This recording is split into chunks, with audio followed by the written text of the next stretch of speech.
पिता ने अपने बेटे को समुद्री हाथी में बदल दिया, फिर उसे पानी में घसीट ले गए। वो देखना चाहता था कि बिना हाथ पैर के बेटा तैर पाएगा या नहीं। बेटा जिंदा रहने के लिए जोर लगाकर तैरता रहा। जब वो पानी में डूबा तो उसने देखा कि वहाँ और भी लोग थे जिन्हें समुद्री हाथी में बदला गया था।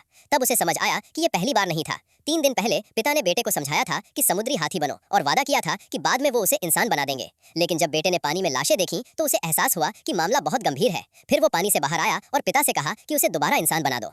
पिता को भी पछतावा हुआ क्योंकि उसने अभी तक इंसान बनाने का तरीका खोजा ही नहीं था।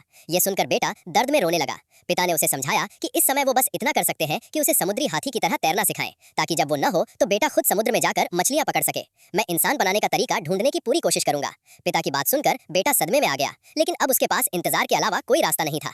इसके बाद पिता ने रोज बेटे को ट्रेनिंग देना शुरू कर दिया। उसे सिखाया कि पानी में कैसे जाना है, मछली कैसे पकड़नी है, फिर ये भी सिखाया कि पानी में कैसे लड़ना है ताकि कोई उसे सताए नहीं। लेकिन इसके बाद जो बात पिता ने कही उसने बेटे को पूरी तरह तोड़ दिया। पिता ने कहा, इंसान में वापस बदलने का कोई तरीका है ही नहीं। ये सुनते ही बेटा जोर से चीख पड़ा। तभी दूर खड़ी पत्नी ने उसकी आवाज पहचान ली। उसे लगा ये उसके पति की आवाज है। फिर वो बंदूक लेकर दौड़ती हुई घर की ओर भागी। जैसे ही वो घर में दाखिल हुई, सामने का मंजर देखकर वो सन रह गई। उसने देखा कि उसके पति की जांघ एक बाल्टी में रखी थी। पत्नी को समझ आ गया कि बहुत बड़ी बात हो गई है।